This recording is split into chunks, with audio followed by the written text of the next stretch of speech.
ዳጎስ ያሉና እድሜ ጠገብ ታሪክ ድርሳናት ሲገለጡ ገናና ታሪክ ጥንታዊ ስልጣኔና የዳበረ ባህል ገንብተው ባልተቋረጠ የሥነ መንግሥት አስተዳደር ስልት ስማቸውን ከፊት ካስቀደሙ ሀገራት ተርታ ትመደባለች ኢትዮጵያ። የሀገሪቱ የቀደምት ታሪኳ ሲገለጥ በራሷ የወርቅ መገበያያ ሳንቲሞች ከደቡብ አረቢያ እስከ ህንድ ውቅያኖስና የቀይ ባህር ጠረፎች ካጋመዳቸው ሀገራት ጋር ጠንካራ የንግድ ልውውጥና የህዝብ ለህዝብ ትስስር ፈጥራ ዘለግላሉ ዘመናት በስልጣኔ እንደኖሮች ዛሬም ድረስ አሻራቸው ያልደበዘዙ የስልጣኔዋ ምልክቶች ሕያው ምስክሮች ናቸው።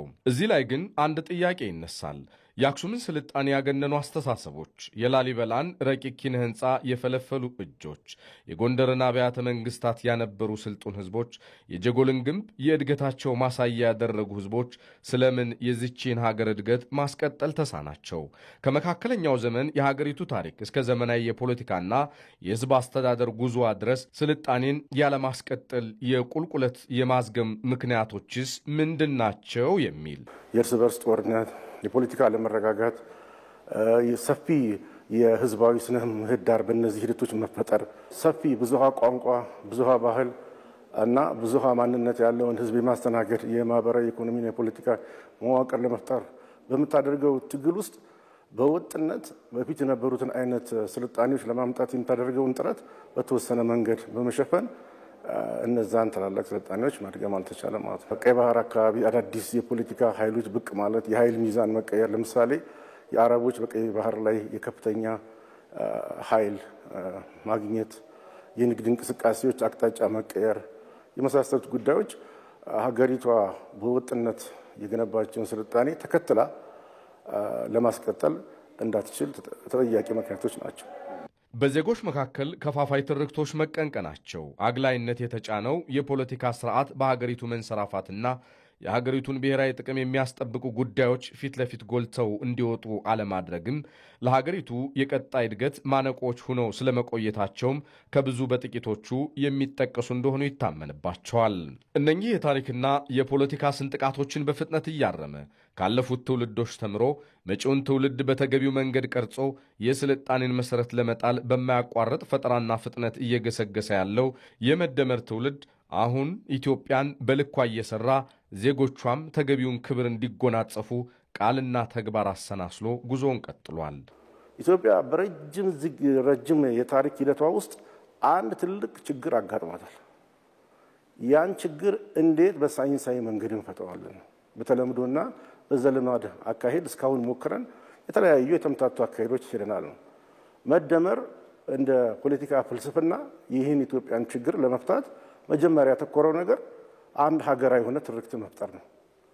ከተማሪዎች ንቅናቄ ጀምሮ የተነሳው አንደኛው ጥያቄ የጋራ ትርክት የለንም ነው። ይሄ ነገር የተነሳው ከተማሪዎች ንቅናቄ ጋር ነው።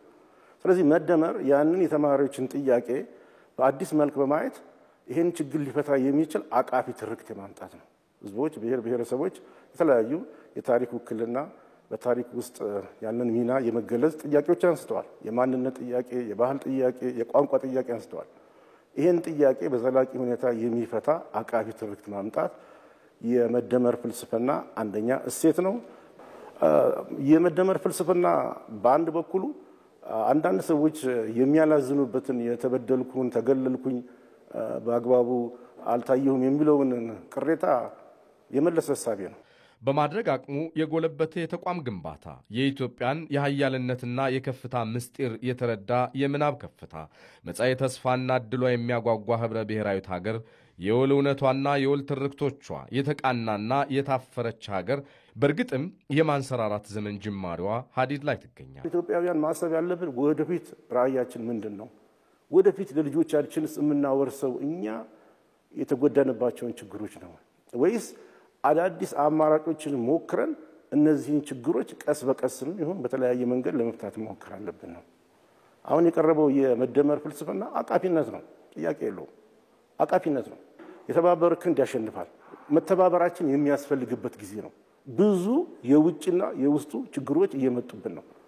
ይሄ ለኛ ወሳኝ ጊዜ ነው ማለት በጣም ወሳኝ ጊዜ ነው እና የጊዜውን ወሳኝነት በመረዳት ምንም ሳንቆጥብ ጥረታችንን ለሚፈለገው ዓላማ በማዋል ለልጆቻችን መልካም ዘመን መልካም ጊዜ ለማስተላለፍ ቆርጠን እንነሳ ነው። ቁርጠኝነት የሚጠይቅ ዘመን ነው። ተለዋዋጭና ተቀያያሪ በሆነው የዓለም የጂኦፖለቲካ የኃይል አሰላለፍ እሳቤዎች ኢትዮጵያን አስማምቶ ማስቀጠልን ግቡ ያደረገው ይሄው የመደመር እሳቤ የማይበገር ኢኮኖሚን ገንብቶ የጋራ ትርክትን አጽንቶ ኢትዮጵያን የኢትዮጵያውያን ኩራት ሁና እንድትቀጥል ማስቻል የሞት ሽረት ዓላማው አድርጎ ጉዞውን ያደረገው ትውልድ አሁን በእርግጥም እውን ሆኗል።